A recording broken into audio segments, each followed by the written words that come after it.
So here we are. I just set this cab on this frame. It's back to a stock F-100 frame, 56 cab. I think the chassis is a 50, titled a 55 or something, but so it'll be a 56 here on out. But anyway, this one has the Volair clip in it, which I've mentioned in the other videos. And I removed it off of this 1979 F-100 two-wheel drive chassis.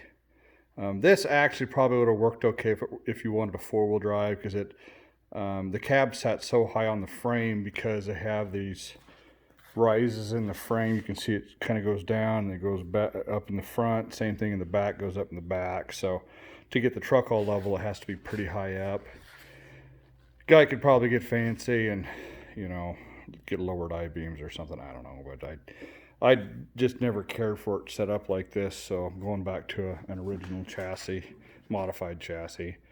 I wanted to just show how this was done. It was done by a shade tree mechanic that we knew eons ago. This was done when I was, I don't know, 12 or 13. We bought the pickup originally when I was like a 10 or 11, and then took it to him. We bought this wrecked pickup, this wrecked 1979.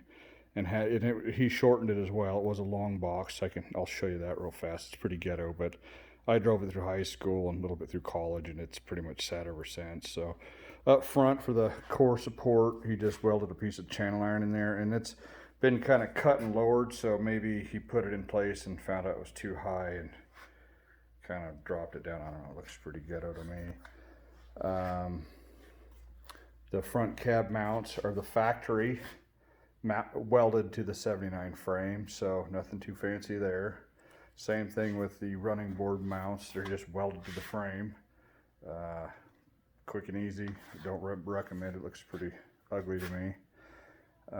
Drive line, he just shortened it, and I never had any vibrations or anything, but you can see that he just chopped it, shortened it, and re-welded it, and heck, I'd do, 70, 80 miles an hour screwing around this thing, and it drove perfect. I mean, this year's a good driving truck, a lot better than the originals, which I'm hoping with this Volair I should get a decent handling vehicle. Those are known to have issues too. So okay, anyway, moving on down. Let's see, what else do we have here. Had the original, this chassis had a 302 in it. That's what I ran in it, just a pretty much stock little 302. I put a 4-barrel and headers and stuff on it, but whatever, it wasn't something I would consider high performance by any means.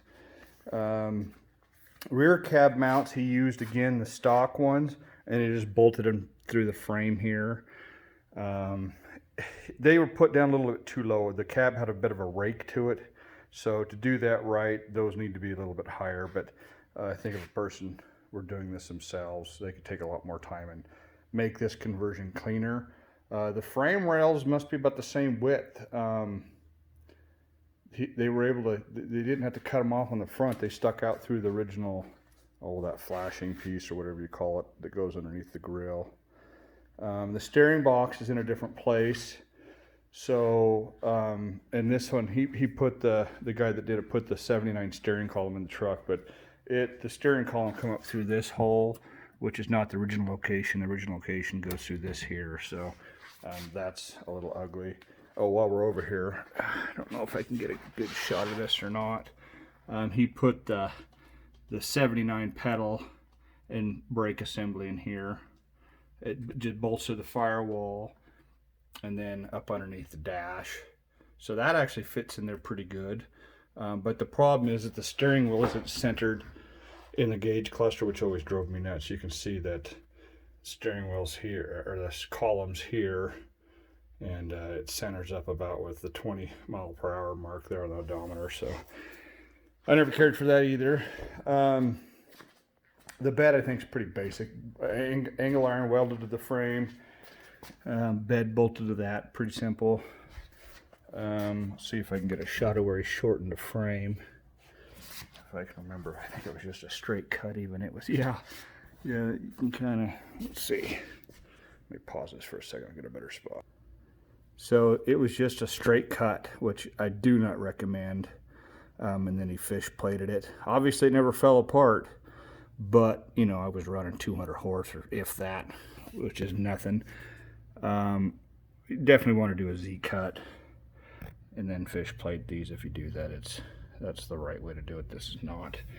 Obviously it worked, doesn't mean that's the way you should do it. The running boards on this didn't line up. I'd mentioned it in another video too. This was, the 56 was a long box originally.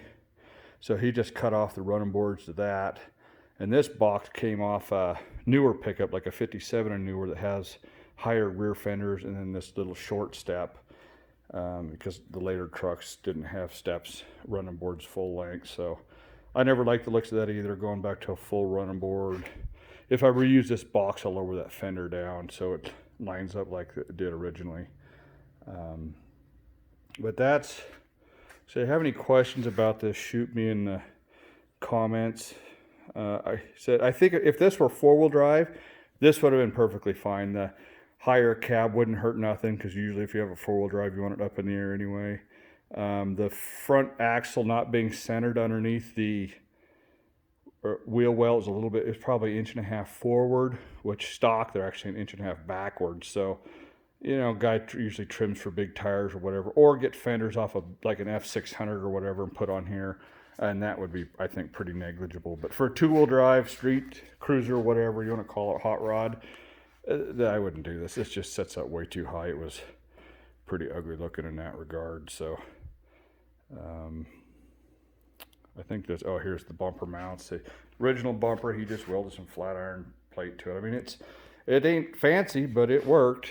Like I said, the 79's a pretty simple truck. It's not EFI or anything. That's what I'm going to be doing next, is on this chassis, I've got a 5-liter 5-speed I'll be putting in it. So with fuel injection and all that stuff. So that'll be a little trickier than this conversion was, but be a nicer driving rig, I think.